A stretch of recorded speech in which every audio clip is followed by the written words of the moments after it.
Voilà, typiquement, c'est pour ça qu'on fait le jardin. C'est pour retrouver une multitude de variétés, aussi exceptionnelles soient-elles. Là, on a la tomate poivron. Là, on a la raie de calabash.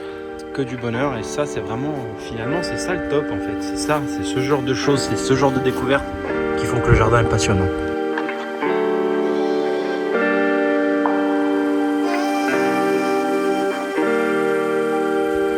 Bonjour à tous et bienvenue sur Objectif Autonomie. Je fais une vidéo assez rapide sur du coup le suivi du jardin.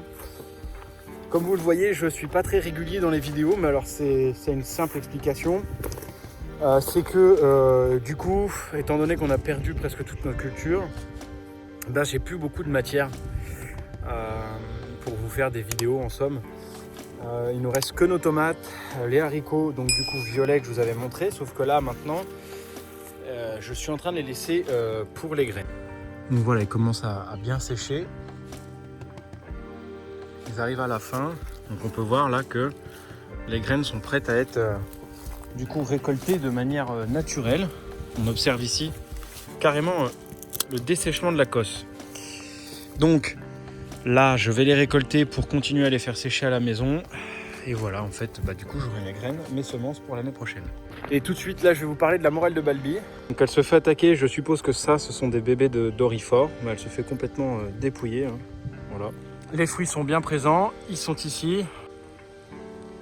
Donc, voilà à quoi ressemble le fruit mûr. Alors, ça a un goût sucré. J'ai eu l'occasion d'en goûter une.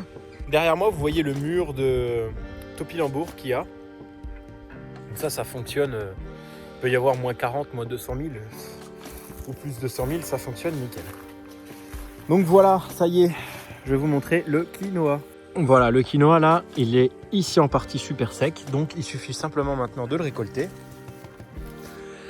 Ici aussi, on voit les graines de quinoa presque à maturité. Je vais vous montrer un autre plumeau, j'appelle ça comme ça, je ne sais pas si ça s'appelle comme ça, mais bon bref. Là aussi, c'est prêt à être récolté. Puisque du coup on va faire la fameuse récolte de graines et je vous montrerai du coup comment on fait la récolte et comment on enlève du coup les graines du semis à la récolte. Et mes tournesols que j'ai fait souffrir enfin ont deux sorties. Ils sont pas très beaux, faut le dire, ils sont pas très grands, mais enfin ils font déjà 1 mètre ou bien 1 mètre 60.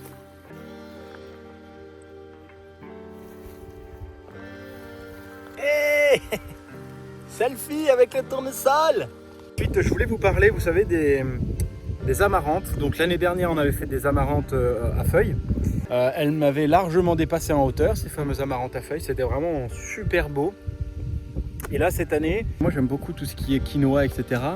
Je me suis payé le luxe d'en acheter, mais à graines. Et je vais vous montrer un peu à quoi ça ressemble.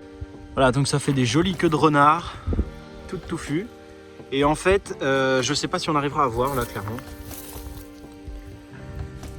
Mais ça fait comme le quinoa, ça fait des petits points. Et en fait, ces petits points là, vous vous en doutez, c'est les graines. Alors attendez, j'ai pris de celle-là tout à l'heure.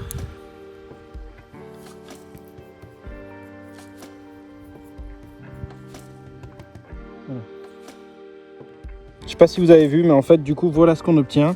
Et ça, c'est des graines qui se mangent cuites. Donc on les fait sécher et elles se mangent cuites, et bien du coup, comme le quinoa.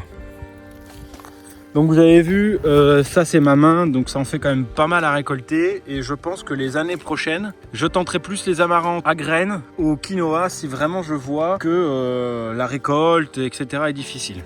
Puis petite surprise, le phénix renaît de ses cendres. J'ai fait la découverte d'une courge assez énorme. Il y avait aussi un concombre que j'ai pu apercevoir. Il est là, le petit concombre. Du coup, je vais le laisser pousser. Donc c'est une courge qui fait presque 5000 graines.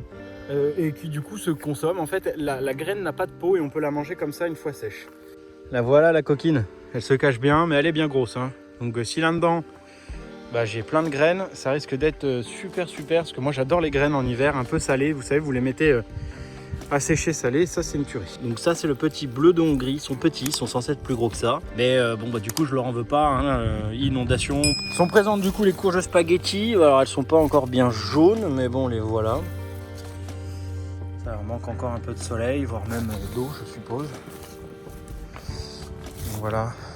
On voit bien que les feuilles ont passé un sale quart d'heure. Donc là, c'est encore une courge de spaghetti. J'avais du butternut, mais faut croire qu'il est mort. Je n'arrive pas à le trouver là. Donc voilà, c'était Clément pour Objectif Autonomie. C'est pas une vidéo très constructive, c'est juste une vidéo à peu près du suivi. Pour vous dire ce qui a réussi finalement à survivre malgré le fait que moi je pensais qu'ils étaient perdus, notamment les courges. Agréablement surpris, donc je continue à venir cueillir du coup mes tomates. On a fait le tour, je suis assez du coup content. Mes petites tomates, mes graines. Donc la prochaine vidéo, ça sera sûrement sur la récolte du quinoa et sur sa transformation. Ouais, donc finalement le jardin ça reste quand même la vie. J'ai encore des poireaux piqués, donc il faut que je le fasse. C'est la dernière chose que je ferai pour cette année. L'année prochaine, j'espère être avec plus de force, plus concentré. Et voilà, j'espère sincèrement que la saison prochaine sera meilleure. Désolé pour cette vidéo un peu informelle. Du coup, je vais un peu me calmer dans les mois et dans les semaines à venir. Du fait que du coup, voilà, je vous le répète, j'ai vraiment que mes tomates et puis mes courges maintenant. Le maïs et puis bon voilà, donc j'ai pas grand chose à vous montrer finalement. Dans les prochaines semaines aussi, j'irai faire une interview d'une personne comme ça, super documentée sur les jardins médiévaux, donc les jardins à vocation de nourrir des gens, et sur les plantes médicinales médiévales. C'est une personne vraiment comme ça, je vous la présenterai très vite, j'espère que ce petit reportage vous plaira. Je vous en dis pas plus, on la découvrira dans les semaines qui suivent. Je vous dis à très vite sur Objectif Autonomie. S'il vous plaît, juste en retour, en commentaire, mettez-moi si ça vous intéresse. N'hésitez pas, ça aide en plus au référencement de la chaîne, surtout en ce moment que je fais pas beaucoup de vidéos. Donc n'hésitez pas à vous abonner, à liker, à commenter, à partager et à très vite sur Objectif Autonomie. Ciao, bye bye.